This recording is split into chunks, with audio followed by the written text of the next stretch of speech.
নমস্কার বন্ধুরা, seventh pay commission বিষয়ে গুরুত্বপূর্ণ আপডেট আজকের ডেটে সামনে আসছে। আপনারা প্রত্যেকেই নিশ্চয়ই এই প্রেস নোট দেখেছেন।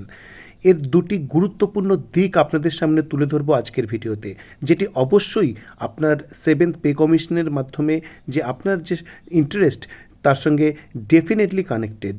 তো চলুন শুরু করা যাক আজকের ভিডিও। দেখুন, আপনারা যে দু এক দিনের মধ্যে একটি গুরুত্বপূর্ণ ডকুমেন্ট বলে একটি ডকুমেন্ট আপনারা দেখেছেন এবং সেই রিলেটেড খবরও হতে আমরা দেখেছি, যেখানে নাকি 5% যে অ্যানুয়াল ইনক্রিমেন্ট সেটি নাকি হতে চলেছে। তার পাশাপাশি বিভিন্ন বিষয় কিন্তু আমরা লক্ষ্য করেছি। তো সেই ডকুমেন্টের সত্যতা নিয়ে কিন্তু প্রশ্ন উঠে গেছে। দেখুন, আজকে যে প্রেস নোট রিলিজ হয়েছে, সেই প্রেস নোটের যে বক্তব্য সেটি কিন্তু সেদিকেই নির্দেশ করছে। এখানে কি বলা হচ্ছে, দুটো পর্যায়ে আপনাদের সঙ্গে ব্যাখ্যা করব। দেখুন, ফার্স্ট মিটিং হেল্ড হয়েছে আজকে নবান্নতে, সেটির উল্লেখ রয়েছে, এবং commission took stock of the present situations in respect of the variety of services and nature of statutory bodies, corporations etcetera. তো এটি হয়েছে এবং একটা প্রিলিমিনারি ডিসকাশনস হয়েছে, রোড ম্যাপ কীভাবে হবে এই ডিসচার্জ অফ ইটস ম্যান্ডেট, এই বিষয়ে কিন্তু আলোচনা হয়েছে, সেটি জানানো হচ্ছে। এবং যেটি খুব গুরুত্বপূর্ণ, এখানে একটি ওয়েবসাইট লঞ্চ করার কথা বলা হচ্ছে।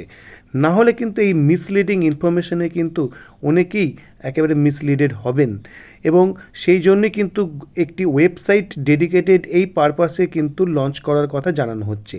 এবার হচ্ছে সেকেন্ড পারপাস। দেখুন, এখানে কি করা হবে, এখানে ইস্যু হবে নোটিশ ইনভাইটিং সাজেশন চাওয়া হবে, কালেকশন অফ ডেটা হবে, রিসিভিং অফ মেমোরেন্ডা এটসেট্রা। আপনারা জানেন যে পে কমিশনে কিন্তু বিভিন্ন কর্মচারী সংগঠন তাদের যে বক্তব্য, যে মেমোরেন্ডাম সেটি তুলে ধরেন এবং দাবিপত্রও তুলে ধরেন।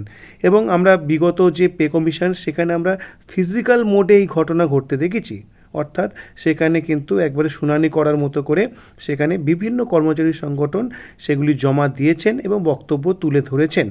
কিন্তু এই জটিলতা এড়াবার জন্য কিন্তু এবারে সরাসরি পুরো বিষয়টি কিন্তু অনলাইনে হচ্ছে, যেটি অবশ্যই একটি পজিটিভ দিক, এবং স্বচ্ছভাবে বিষয়টি কিন্তু হবে বলে আশা করা যায়। এখানে কি বলছে, all information in connections with the commissions work will be available in the website. সকলে স্পষ্ট সেটি দেখতে পাবেন।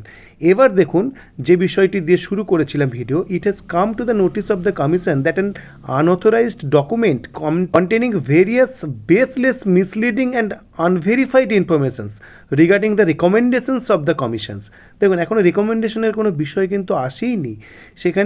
সেখানে আমরা দেখেছি যে ইয়ারলি 5% ইনক্রিমেন্ট বেনিফিটের কথা কিন্তু সেখানে রয়েছে, ইত্যাদি ইত্যাদি, is being circulated through various social media platforms, thereby creating confusions and apprehensions among the public. It is clarified that since the commission has just started functioning, no recommendations has been made by the commission till now. অর্থাৎ এখনও পর্যন্ত যেহেতু just functioning শুরু করেছে commission, সুতরাং কোনো recommendation কিন্তু এখনও পর্যন্ত করেনি এই কমিশন। The commission request all concern not to trust such unauthorised and factually incorrect informations from unauthenticated sources regarding the functioning of the commission. এটি কিন্তু এখানে স্পষ্ট করে জানানো হয়েছে।